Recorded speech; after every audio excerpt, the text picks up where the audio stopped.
దేవుని వాక్య ధ్యానంలోనికి మనం వెళ్దాం. ఒక చిన్న ఉపోద్ఘాతముగా పరిశుద్ధాత్మ దేవుడు నా మనసులో పెట్టిన మాటను నేను మీకు చదివి వినిపించాలనుకుంటున్నాను.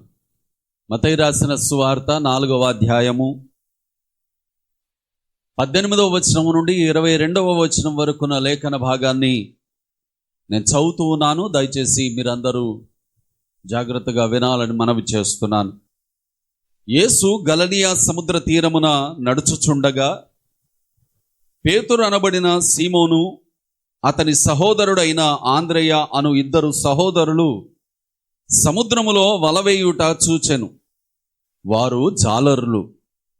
ఆయన అనగా ప్రభువైన యేసుక్రీస్తు, నా వెంబడి రండి, నేను మిమ్మును మనుషులను పట్టు జాలరులుగా చేతునని వారితో చెప్పెను. వెంటనే, తక్షణమే అని అర్థం, వెంటనే తమ వలలు విడిచిపెట్టి ఆయనను వెంబడించిరి.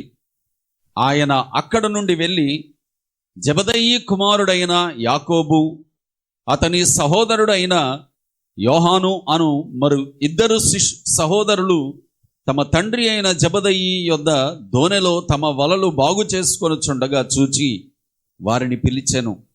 వెంటనే వారు తమ దోనెను తమ తండ్రిని విడిచిపెట్టి ఆయనను వెంబడించిరి. దేవుడు ఈ లేఖన భాగంలో నుండి మనతో మాట్లాడును గాక.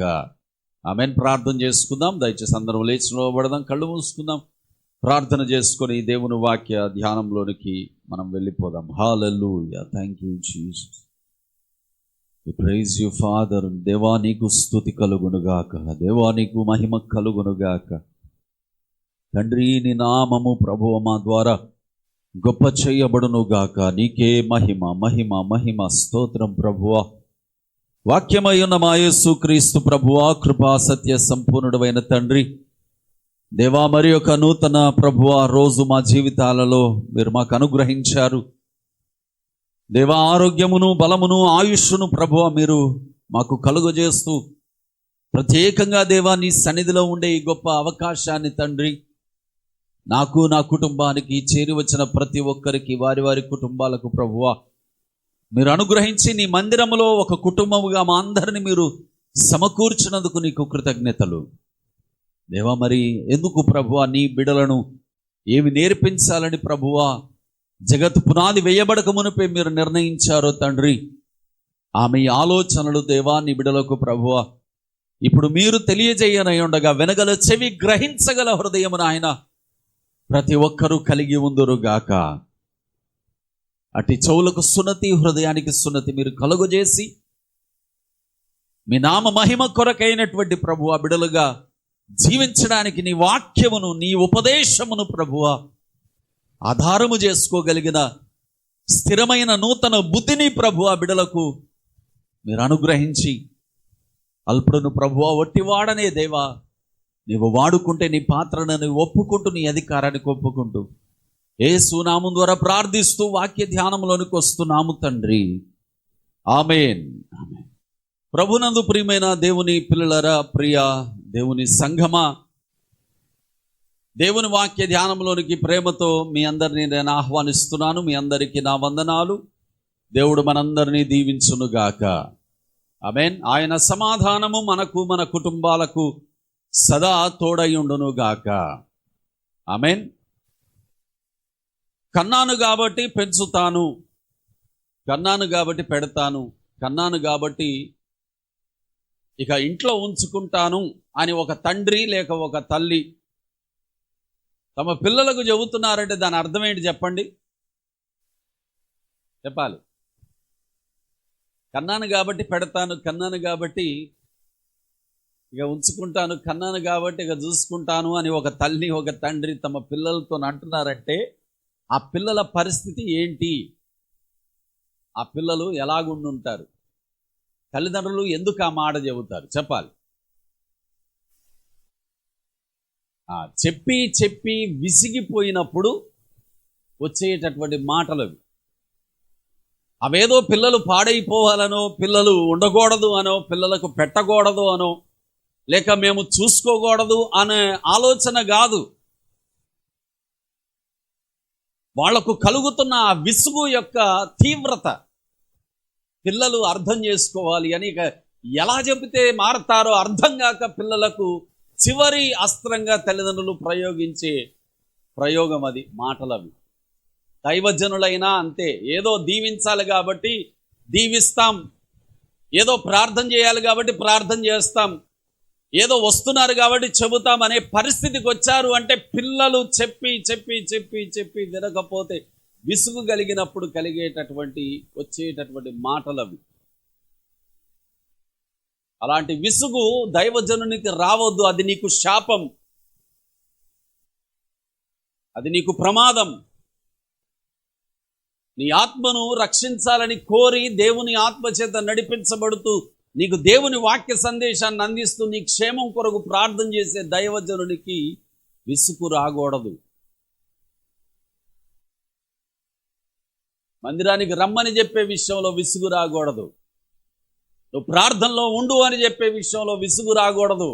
నువ్వు సువార్త చేయని చెప్పే విషయంలో విసుగు రాకూడదు.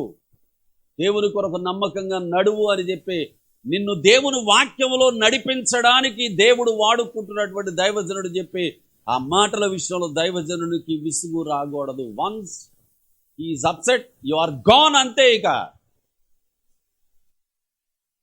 ఎవడు ఒప్పుకున్నా ఒప్పుకోకపోయినా ఇదే నియమం. పౌలు అంటాడు అపోస్తలుల కార్యాల పాత నిబంధనలో కాదు కొత్త నిబంధనలో, మీ నాశనమునకు మీరే ఉత్తరవాదులు.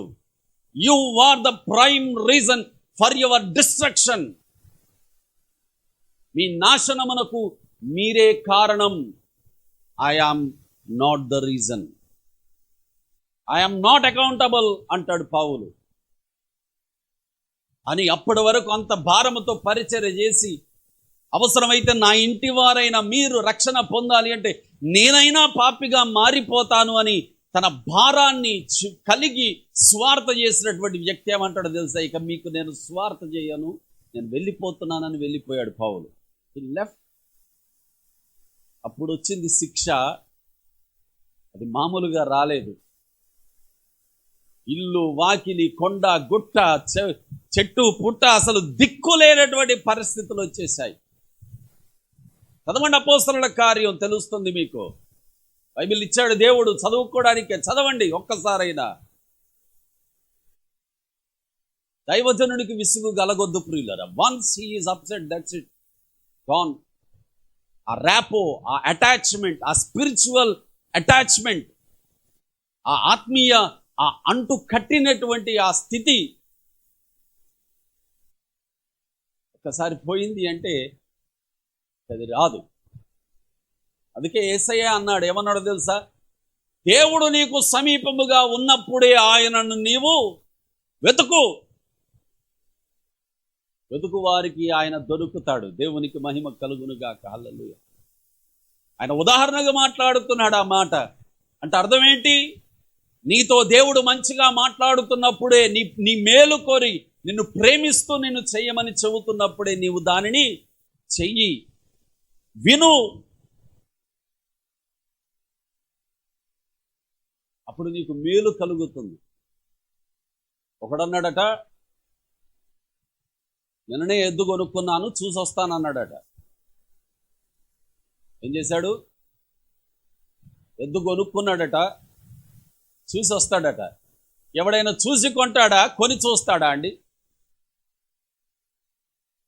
ఏమండి? చూసుకొని కొంటాడా, కొని చూసుకుంటాడా? అంటే ఈడు దొంగ కాదు, సాకు. యేసయ్య చెప్పింది చేయడానికి మనసు లేదు, అందుకే ఏదో ఒక గొంతెమ్మ కారణం, అంతే. గాన్, కనుమరుగైపోయాడు కాడు. యేసయ్య అంత ఎర్రోడా? ఏమండి? నా కారణాలు పరిశోధించలేంత ఎడ్డోడా? నా పిల్లలు ఏదైనా నాకు మాటలు చెబితే, కారణాలు చెబుతున్నాను, రేయ్ మీ వయసు దాటొచ్చాను నేను, నా దగ్గర కాదురా మీ ఆటలు అంటాను నేను. అవునా? మరి అసలు మనిషి తలంపులో తలంపే పుట్టక మునుపు నీ తలంపేంటో కూడా తెలిసిన నీ యేసయ్య దగ్గర మన ఆటలు సాగుతాయా? చరణనయ్య, మన కారణాలు నిలబడతాయా? మరి మనము ఎవరికి మాటలు చెబుదాం అనుకుంటున్నాం? ఎవరికి కారణాలు చెబుదాం అనుకుంటున్నాం? వీళ్ళ చదువుకున్నటువంటి లేఖన భాగాన్ని గమనించండి. యేసయ్య ఇద్దరిని పిలిచాడు, అంటే నలుగురిని 2 సమయాలలో పిలిచాడు. కానీ ఆ 2 సమయాలలో వారిని గురించి దేవుని వాక్యం చెబుతున్న మాట ఏంటో తెలుసా? వెంటనే. ఆమేన్.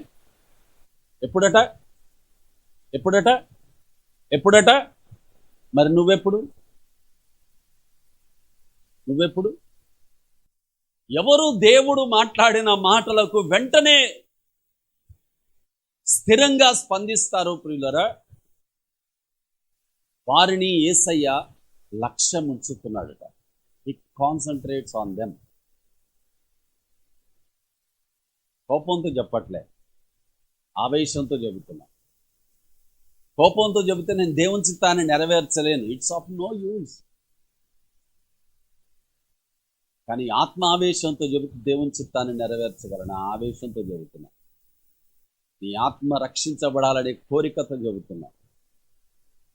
దేవుడు నీ పైన ప్రత్యేకంగా దృష్టి పెట్టుకున్నాడు గనక ఆవేశంతో చెబుతున్నా. యేసయ్య చెప్పిన మాటకు వెంటనే వెంటనే వెంటనే వెంటనే స్పందించు. యేసయ్య నీతో డైరెక్ట్గా మాట్లాడు, దైవజనుని ద్వారా మాట్లాడుతాడు. He speaks through his servant. ఆ దైవజనుని ద్వారా దేవుడు మాట్లాడుతున్నటువంటి మాటకు వెంటనే స్పందించు. యేసయ్య నలుగురిని పిలిచాడు. పేతురుని తన సహోదరుణ్ణి, ఆంద్రేయాను తన సహోదరుణ్ణి, మొత్తం నలుగురిని 2 వేరు సందర్భాలలో పిలుస్తూ ఉన్నాడు.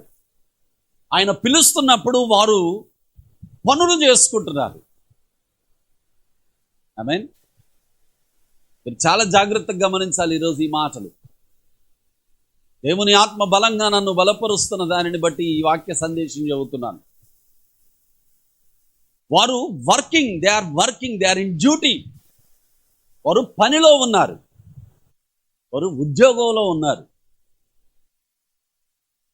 వారు ప్రతిరోజు చేసుకునేటటువంటి వారి దినచర్యలో ఉన్నారు. That is their life.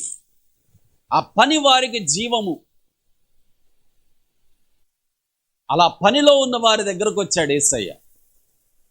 వచ్చి అంటాడు, మీరు నన్ను వెంబడించండి, నేను మిమ్మల్ని మనుషులను పట్టు జాలర్లుగా చేస్తాను అన్నాడు. ఎక్కడుందా మాట చెప్పండి నాకు?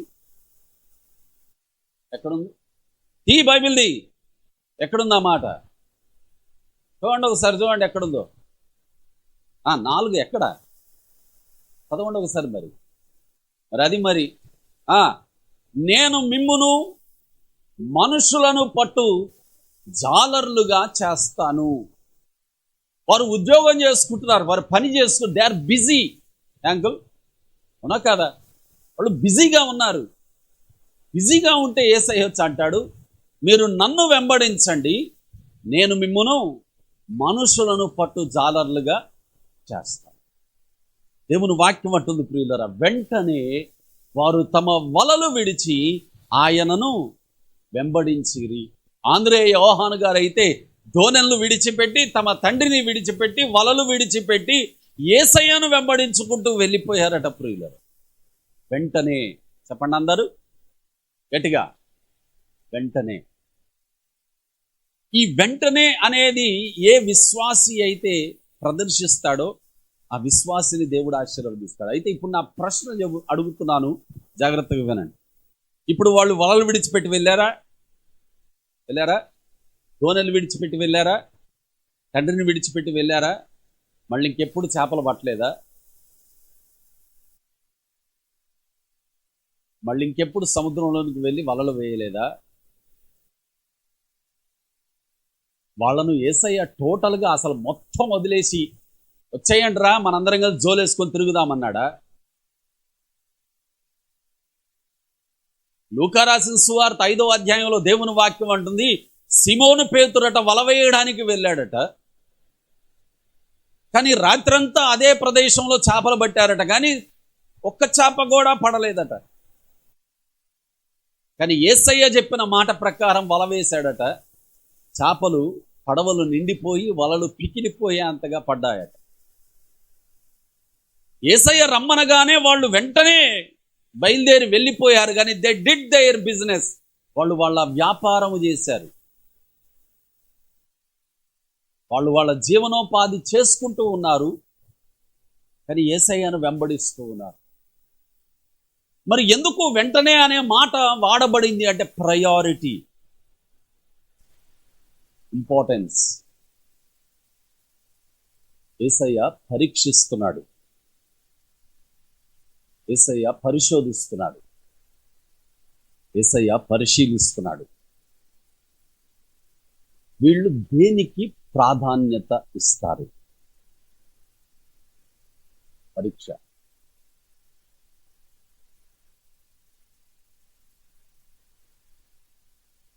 ఆ పరీక్ష ఈరోజు నీ జీవితంలో, నీ కుటుంబంలో మొదలైంది.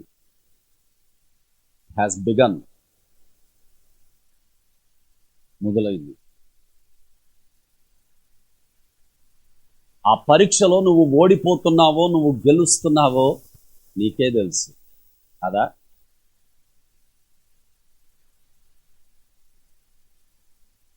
యేసయ్య పిలుస్తున్నప్పుడు, యేసయ్య సన్నిధికి రావాల్సినప్పుడు ఆయనకు ప్రాధాన్యత ఇవ్వకుండా మనము ఎలాగా జయించగలం?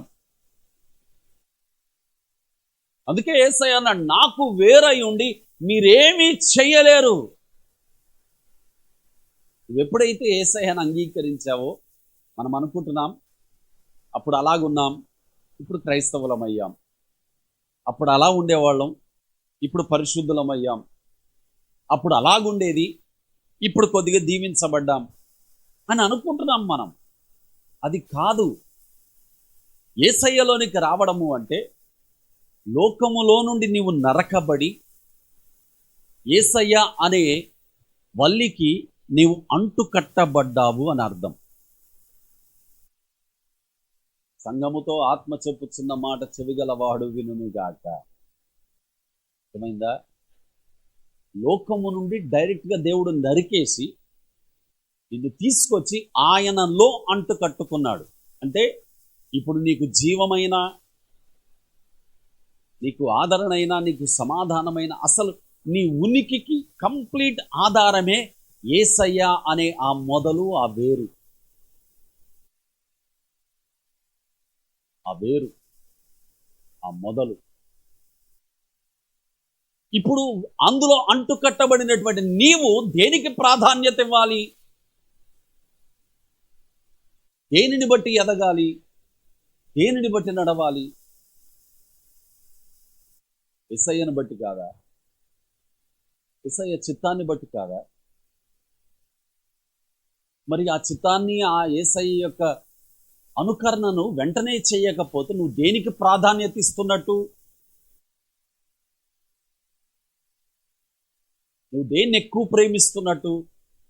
ఈరోజు వాక్యం వినడానికి టైం ఉండదు, చర్చ్కు రావడానికి టైం ఉండదు, ప్రార్థన చేయడానికి టైం ఉండదు, వాక్యం చదవడానికి టైం ఉండదు, ఆరాధనకు టైం ఉండదు, దేనికి టైం ఉండదు. మరి నువ్వు ఎందులో ఉన్నట్టు ఇప్పుడు?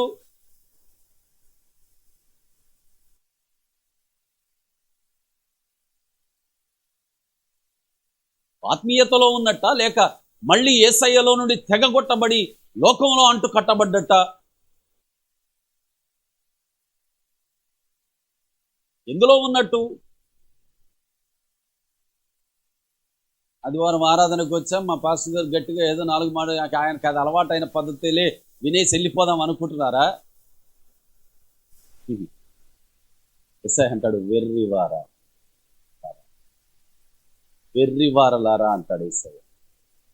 It's not about some preaching, it's not about some gathering, it's about clarifying, it's about purifying, it's about living. జీవించడం, నూతన పరచబడడం. అందుకే దేవుడు అంటాడు, ప్రియులరా, చెప్పి చెప్పి చెప్పి చెప్పి విసిగిపోయాను, లాస్ట్గా పిలుస్తున్నాను, రండి మన సమస్యను మనమే పరిష్కరించుకుందాం అంటున్నాడు. What is your problem? నీ ప్రాబ్లం ఏంటి? రా పరిష్కరించుకుందాం. పెద్దమ్మా లాస్ట్ కాల్ కాదు అది, రా పరిష్కరించుకుందాం అని పిలుస్తున్నాడు తండ్రి అని దేవుడు. విసిగిపోయారు. ఆ ప్రియ దేవుని పిల్లలారా, ఎవ్రీథింగ్ హ్యాజ్ అ లిమిట్. ప్రతిదానికి ఒక లిమిట్ ఉంది. ఆ లిమిట్ దాటితే దేవుడు కూడా ఏమీ చేయలేడు, దైవజనుడు కూడా ఏమీ చేయలేడు. దయచేసి చెబుతున్నాను, వెంటనే స్పందించే పిల్లలు అవ్వండి, వెంటనే చేసే పిల్లలు అవ్వండి. దాని కొరకు మనుషులను నష్టపోతారా, డబ్బులు నష్టపోతారా, సమయం నష్టపోతారా, విలువలు నష్టపోతారా? అరే వీళ్ళు క్రైస్తవులు రాని చులకనగా చూస్తారా? దేవుని వాక్యంలో మనం చదువుతున్నాం ప్రియులారా, చరిత్ర. మోషే అంటాడు, దేవుని ప్రజలతో క్రీస్తును గూర్చిన నిందనైనా భరిస్తాను గాని ఈ అల్పకాల పాప భోగాన్ని మాత్రం నేను అనుభవించను అని సకల సౌకర్యాలు విడిచిపెట్టి వెళ్ళి దాసునిగా ఉండడానికి ఇష్టపడ్డాడు మోషే. చెప్పు, నువ్వెంత ఆత్మీయుడు ఇప్పుడు, నువ్వెంత ఆత్మీయురాలు ఇప్పుడు? మోషే దేవుని కొరకు, దేవుని ప్రజల కొరకు, దేవుని పక్షాన నిలబడడానికి వచ్చేసరికి ఐగుప్తు దేశం యొక్క సకల సంపదలను విడిచిపెట్టేసి అంటాడు, దేవుని ప్రజలతో కలిసి నింద పడతా, నేను క్రైస్తవునైనందుకు నేను నిందలు పడతా, క్రైస్తవునైనందుకు, క్రైస్తవురాలనైనందుకు నేను హేళననైనా భరిస్తా,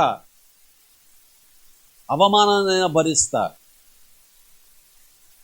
అది ఎవడో నన్ను పొగుడుతాడు, ఎవడో నాకు బెడతాడు, ఎవడో నన్ను చూసి బా సూపర్ రా అంటాడు అనే ఆ తుచ్చమైన వాటికి మాత్రం నేను లొంగను అంటున్నాడు మోషే.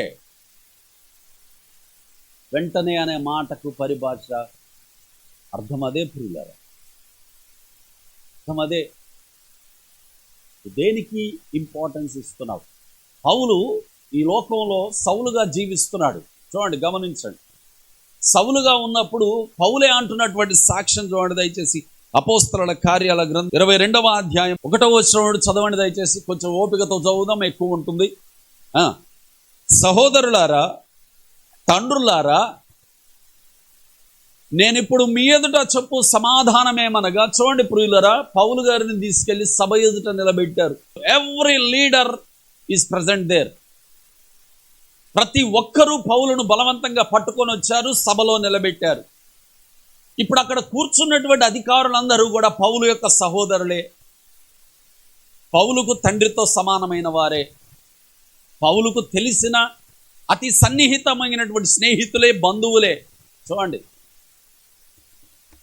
సహోదరులు, తండ్రులు, ఇంతమంది పౌలుకు తెలిసిన వాళ్ళే పౌలును దోషిగా నిలబెట్టారు. చూసారా? అలాగే మన జీవితాల్లో కూడా జరుగుతుంది. దానికి నువ్వు తప్పించుకున్నావనుకో, అయిపోయాక యేసయ్య నుండి దూరం అయిపోయినట్టే, వెలివేయబడినట్టే. You are executed from Christ. అదే అన్నాడు యేసయ్య మత్తయి సువార్తలో, మనుషుల ఎదుట ఎవడు నన్ను ఒప్పుకుంటాడో వానిని నా తండ్రి ఎదుట నేను ఒప్పుకుంటాను, ఎవడు ఒప్పుకోడో వానిని నేను తెలవదు అంటాను అన్నాడు యేసయ్య.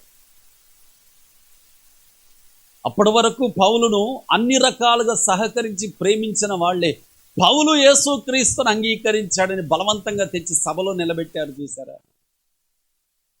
ఇప్పుడు చెబుతున్నాడు పౌలు తన జీవితమును గూర్చిన సాక్ష్యం. చదవండి తర్వాత వచనాన్ని. అతడు హెబ్రీ భాషలో మాట్లాడుట వారు విని ఎక్కువ నిశ్శబ్దముగా ఉండిరి.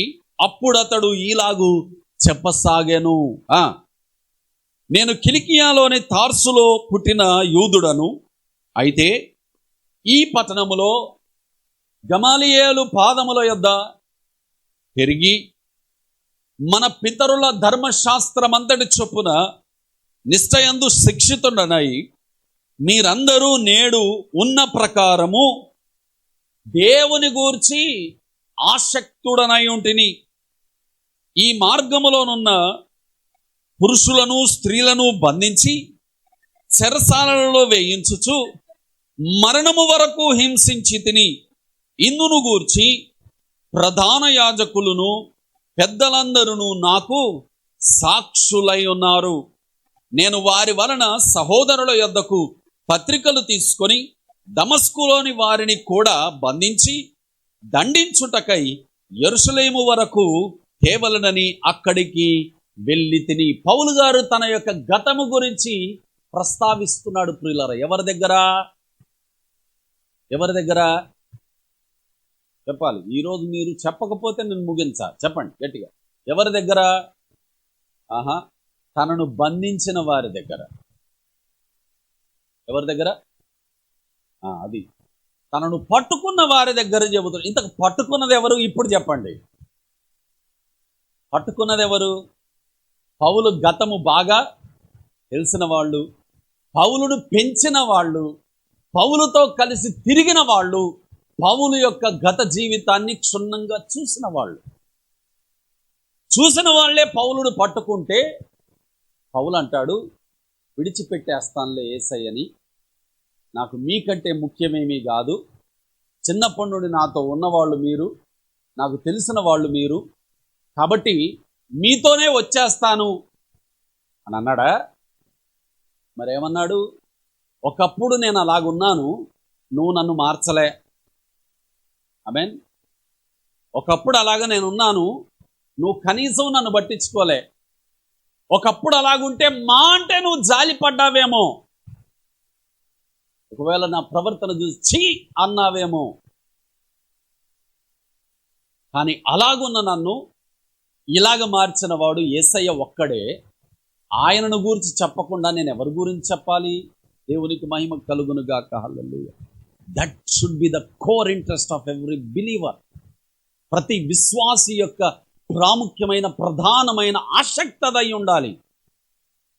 అందుకే దేవుడు ఇశ్రాయేలు ప్రజలు ఎర్ర సముద్రం దాటగానే, యోర్దాను నది దాటగానే అన్నాడు, ఇది మీ పిల్లలకు చెప్పండి. మిమ్మల్ని అడుగు ప్రతి ఒక్కరికి సాక్షార్థంగా దీనిని గురించి చెప్పండి. ఎర్ర సముద్రం అవతల మేము చచ్చిపోవలసిన వాళ్ళము, మా దేవుడు మమ్మల్ని దాటించి బ్రతికించాడు, మా దేవుడు నిజమైన దేవుడు, ఆయన మా రక్షకుడు అని చెప్పండి అన్నాడు దేవుడు. ఎందుకు భయం నీకు చెప్పడానికి ఈరోజు? Where is that priority? మా పాస్టర్ గారు నా దగ్గరకు ఒకరోజు వచ్చారు ప్రారంభంలో, 2004 నెలలే అయింది. అప్పుడు నేను యేసయ్యను అంగీకరించి, బాబు నేను వేరే దగ్గర వాక్యం చెప్పడానికి వెళ్తున్నాను, నువ్వే ఈరోజు వాక్యం చెప్పాలన్నాడు. నాకు చదవడమే చక్కగా రాదు, కానీ ఆయన వచ్చి నాతో అన్నాడు, ఈరోజు నువ్వే వాక్యం చెప్పాలి. నేను చెప్పను పాస్టర్ గారు, నేను ఎట్లా చెప్తాను, నాకు తెలియదు, నాకు రాదు, చెప్పను. లేదు నువ్వేమన్నా చెయ్యి, నాకు తెలియదు, ఈరోజు నువ్వే వాక్యం చెప్పాలి, నేను వెళ్ళిపోతున్నా అని వెళ్ళిపోయాడు ఆయన నాకు వదిలేసి. కనీసం వాక్యం ప్రిపేర్ అవ్వడం రాదు. These are my starting steps. ఇవి నా ప్రారంభ అడుగులు ప్రియులారా. ఆ అడుగులప్పుడే నాకు ఒక పెద్ద పరీక్ష వచ్చింది. దేవుడు పరీక్షిస్తున్నాడు. What is my priority? నన్ను యేసయ్య పిలిచాడు అని చెప్పుకుంటున్నాను, మరి చెప్పుకుంటున్న నువ్వు ఎంతగా నిలబడగలవు? యేసయ్య పరీక్షిస్తున్నాడు.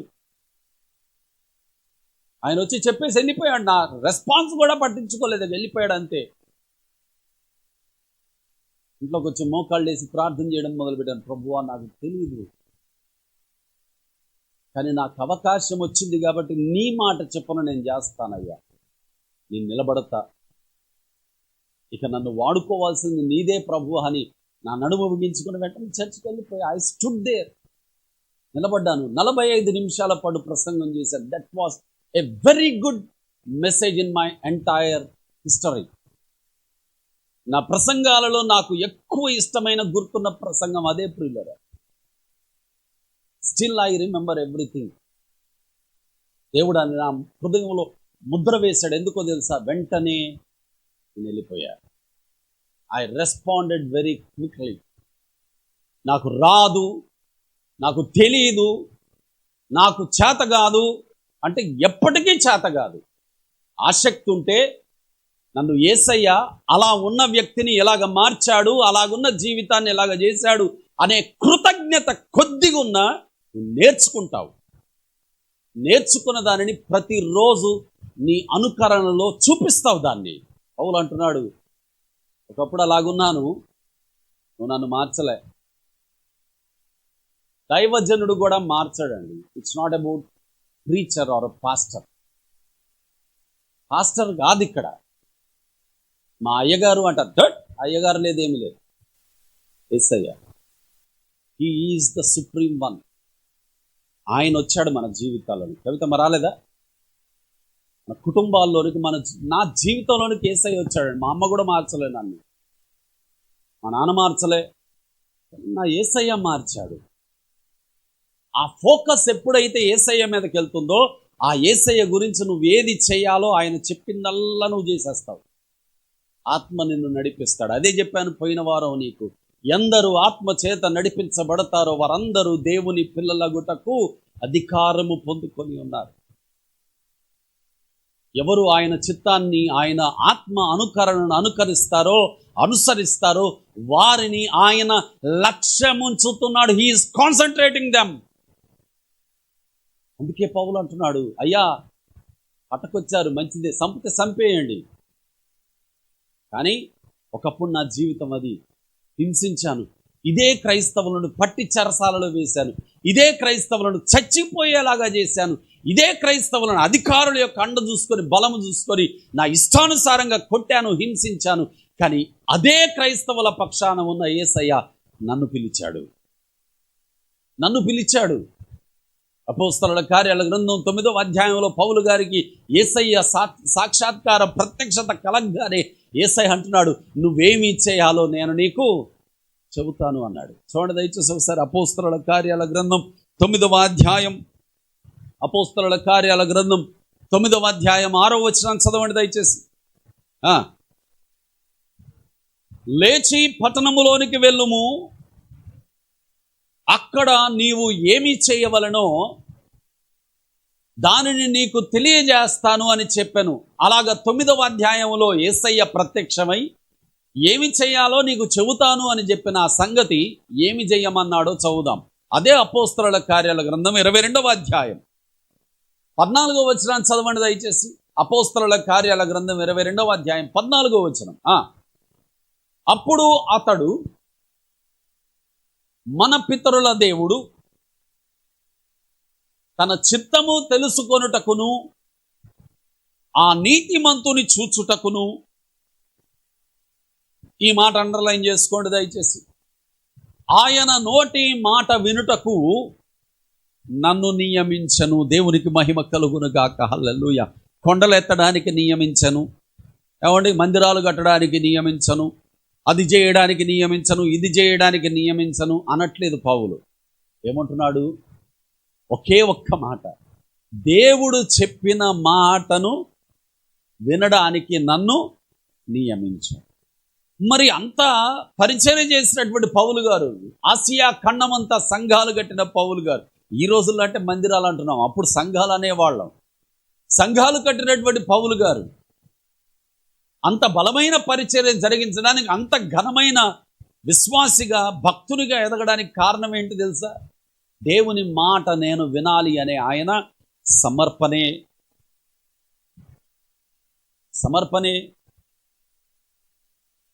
నా ప్రియ దేవుని పిల్లలారా, ఐ నో యూ, మీరేంటో నాకు తెలుసు, మీ ఆత్మీయత ఎంత మోతాదులో ఉందో కూడా ఐ కెన్ డిజర్న్, నేను వివేచించగలను. ఎవరిని బలపరచాలో వారిని బలపరచగలను, ఎవరిని హెచ్చరించాలో వారిని హెచ్చరించగలను, ఎవరికి చెప్పాలో వారికి చెప్పగలను, ఎవరిని బుజ్జగించాలో వారిని బుజ్జగించగలను. కానీ బుజ్జగించినా, హెచ్చరించినా, చెప్పినా, తిట్టినా, అరిసినా, గద్దించినా చివరికి మిమ్మల్ని తీసుకొచ్చేది ఎక్కడికో తెలుసా? చెప్పండి, ఎక్కడికి? చరణనయ్య, అది దేవుని మాట దగ్గర. It's to God's word. దేవుని మాట దగ్గర. నేను ఒక ప్రశ్న అడుగుతాను, సమాధానం చెబుతారా? ఎప్పుడైనా నా ఇంటికి వచ్చి నా ఇంట్లో పరిచర్య చేయండి అని అడిగానా నేను? నా ఇల్లు ఉడవండి, నా బాకీలు ఉడవండి, నా అంట్లు గడగండి, నా షూ పాలిష్ చేయండి, నా బట్టలు ఐరన్ చేయండి, నేను బాత్రూమ్కి వెళ్తాను, బకెట్లో నీళ్లు తీసుకొని రండి, ఎప్పుడైనా?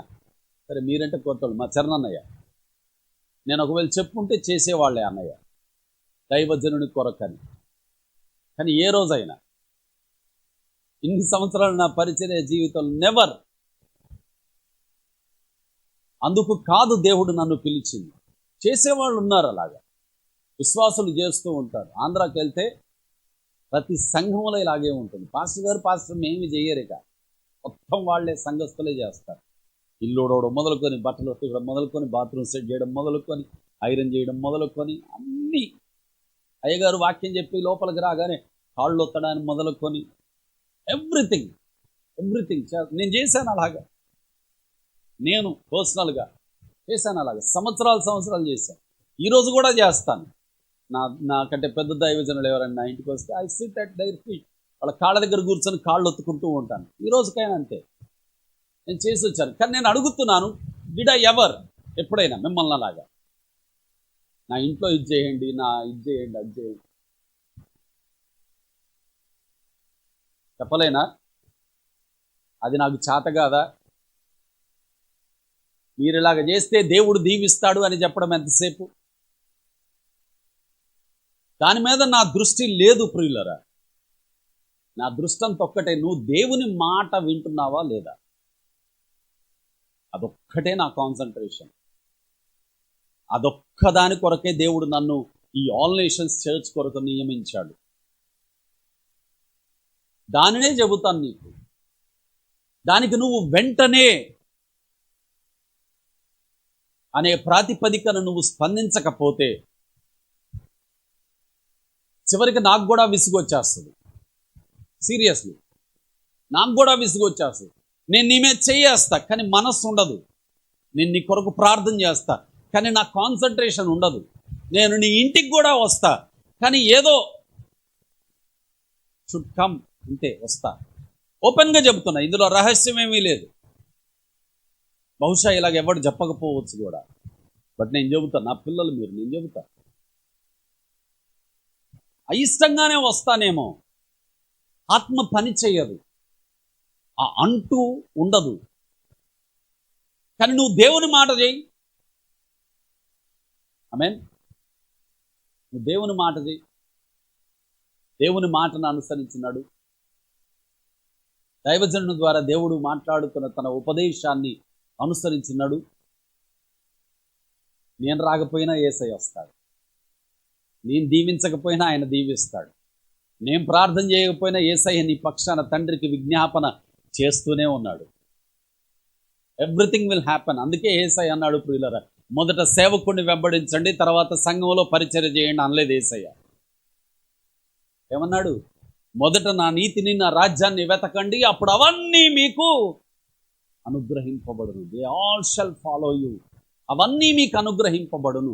మరి పేతురు గారికి అనుగ్రహింపబడ్డాయంటే పడ్డాయిగా. మరి ప్రార్థన ఉన్న రోజున వలలు విడిచిపెట్టి యేసయ్యను వెంబడించి వెళ్ళిపోయాడు. మిగిలిన రోజుల్లో కష్టపడి పని చేసుకున్నాడు. ప్రియులారా, ఈ వర్క్ యేసయ్య పని చేయొద్దు అని ఎప్పుడు అనలే. ఎందుకు రమ్మల్లి వలలు విడిచిపో అనలేదు యేసయ్య. You work. పౌలు గారు కూడా అదే అంటారు సంఘంతో, పని చేయండి, కష్టపడండి, సంపాదించుకోండి. దేవుడు మీ కష్టాన్ని దీవిస్తాడు. 5 రొట్టెలు 2 చేపలుగా ఆశీర్వదిస్తాడు.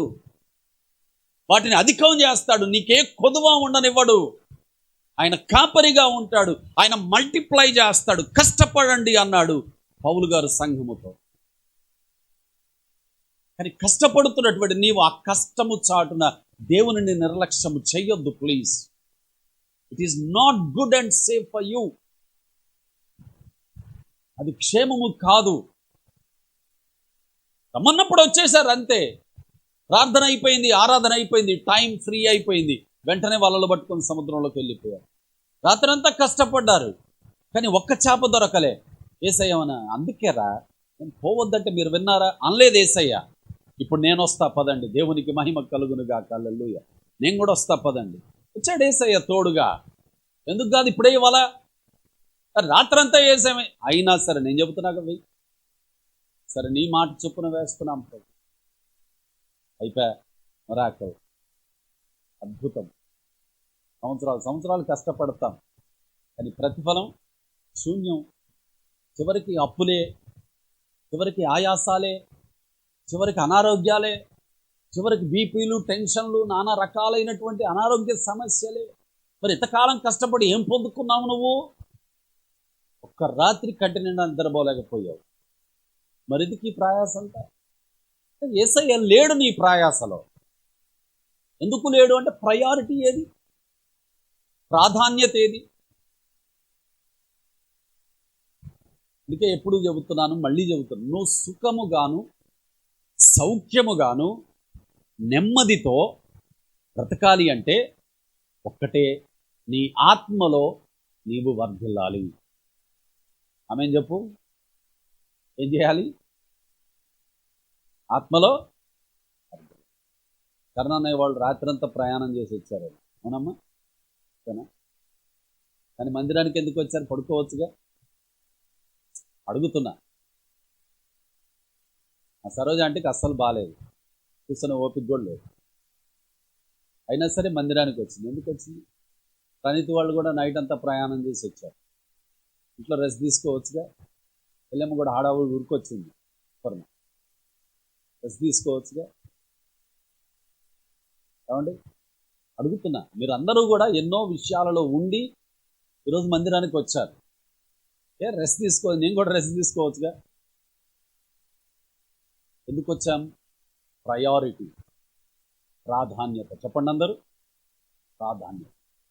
కేవలం ఆదివారం మాత్రమే ప్రాధాన్యత కాదు. You need to learn that. నువ్వు దాన్ని నేర్చుకోవాలి. Every day, every minute, every second is to be like this. ప్రతి నిమిషం, ప్రతి గడియ కూడా ఇలాగే ఉండాలి. అప్పుడు నువ్వు చేయునదంతా సఫలమవుతుంది. ఆమేన్. చేయునదంతా సఫలం. ముందు యేసయ్య చెప్పింది చెయ్యి. వలలు విడిచిపెట్టమనగానే విడిచిపెట్టేశారు. మరి ముందు యేసయ్య చెప్పింది చెయ్యి. ఆ వలలు ఎలాగ నిండాలో ఆయన చూసుకుంటాడు.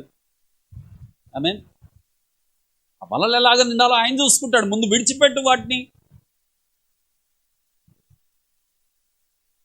ప్రయాణాలు ఆపేయి, పనులు ఆపేయి, ప్రయత్నాలు ఆపేయి.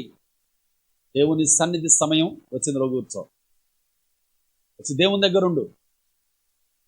ఏమీ చేయకు, నువ్వు పాట పాడకు, ప్రార్థన చేయకు. నేను ఒకవేళ వాక్యం చెబితే విను, నేను ప్రార్థన చేస్తే తల వంచు. ఏమీ చేయాల్సిన అవసరం లేదు. ఆ టైంకి వచ్చి ఇక్కడ కూర్చో చాలు. That would bring blessings in your life. అది నీ జీవితంలోనికి దీవెన ఇచ్చేస్తుంది, కలుగు చేస్తుంది.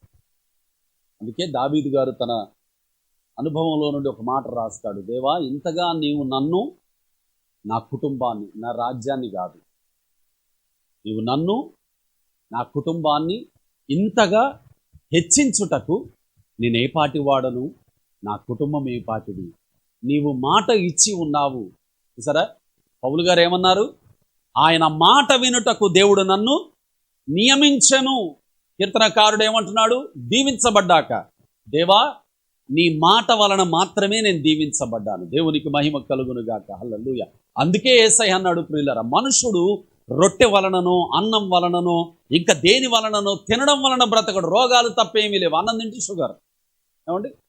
నువ్వు బుడ్డోడు, మొన్న పాస్టర్ గారు వాళ్ళ కొడుకు, వాడికి తిప్పి కొడితే 5-6 సంవత్సరాలు ఉంటాయి. వాడికి టీ ఇయ్యబోతే వాడంటాడు, నేను షుగర్ తాగను వాడు. ఎందుకురా అంటే, నాకు షుగర్ వస్తుంది అట. ఇంత తున్నాడాడు, నా మోకాలు ఎత్తు కూడా లేడు. వాడు నాతో అంటాడు, షుగర్ వస్తుంది మామయ్య, వద్దట. మరి ఉప్పు తింటావారా? ఉప్పు తినాను నేను. ఎందుకురా? బీపీ వస్తుంది నాకు. చూసారా, ఏది తిన్నా రోగాలే. అందుకే యేసయ్య అన్నాడు, ఏది తిన్నా రోగం వచ్చిపోతావు, కానీ వాక్యం తింటే రోగం కూడా పోయి బ్రతుకుతావు. దేవునికి మహిమ కలుగును గాక. హల్లెలూయా. అందుకే దేవుని మాట. అందరము తలలు వంచి ప్రార్థన చేసుకుందాం. ప్రేమగల తండ్రి, మా యేసుక్రీస్తు ప్రభువా, సర్వాధికారివైన దేవా, అవును ప్రభువా, అన్నిటికీ ఆధారము నీవు, అన్నిటికీ పైనున్న వాడవు నీవు. అయ్యా, నీవు మరణమును జయించి తిరిగి లేచిన దేవుడవు గనుక నీ నామము అన్ని నామముల కంటే పైనామముగా హెచ్చించబడిన నామము. ఆ నామములోనే మాకు రక్షణ ప్రభువా. అట్టి రక్షణ నాయన మా అందరికీ మీరు ఉచితముగా అనుగ్రహించి నీ పిల్లలుగా నీ ఆత్మ ద్వారా ప్రభువా నడిపించబడవలసినటువంటి నీ యొక్క కుటుంబముగా మమ్మల్ని మీరు మార్చుకున్నందుకు నీకు వందనాలు దేవా. ఈ వాక్య సందేశం విన్న ప్రతి ఒక్కరిని నీ ఆత్మచేత బలపరచండి. నీ చిత్తము నెరవేర్చడానికి, నీకు కృతజ్ఞత కలిగి, నీకు సాక్షులుగా జీవించడానికి ప్రభువా మీరు సహాయం చేయండి. దేవా, నీకు ప్రాధాన్యత ఇచ్చేవారిగా, నిన్ను అన్ని విషయాలలో ప్రభువా ముందు ఆధారము చేసుకునే వారిగా ప్రతి ఒక్కరి అంతరంగమును నాయన మీరు బలపరచండి. సాతాను కలుగు చేసే ప్రతి విధమైన భ్రమలు, నీ ఆలోచనలకు వ్యతిరేకమైనటువంటి నిర్ణయాలు యేసు నామం ద్వారా కొట్టివేయబడును గాక. నీ ప్రభావం ఒక్కొక్కరిలో నాయన వారు నీ కొరకైన సాక్ష్య జీవితాలు జీవిస్తున్నప్పుడు ప్రభువా కనబడడానికి సహాయం చేయండి. ఈ నామాన్ని గొప్ప చేసుకోమని ఈ కృపను బట్టి స్తుతిస్తూ, వాక్య సందేశాన్ని బట్టి నిండు వందనాలు సమర్పిస్తూ, నీ పైన ఆనుకొని నీ మీద ఆధారపడి ప్రభువా నీ కొరకే సాక్షులుగా జీవించున్నట్లుగా ప్రతి ఒక్కరిని మీరు అభిషేకించమని యేసు నామం ద్వారా ప్రార్థిస్తూ, ఈ మనవులన్నీ వేడుతూ, ఈ వాక్య సందేశాన్ని బట్టి కృతజ్ఞతలు చెల్లిస్తూ ప్రతి ఒక్కరిని మీ అధికారాన్ని ఒప్పుకుంటున్నాను తండ్రి. ఆమేన్, ఆమేన్. అందరికీ వందనాలు. దేవుడు మనందరినీ దీవించునుగాక. ఆమేన్.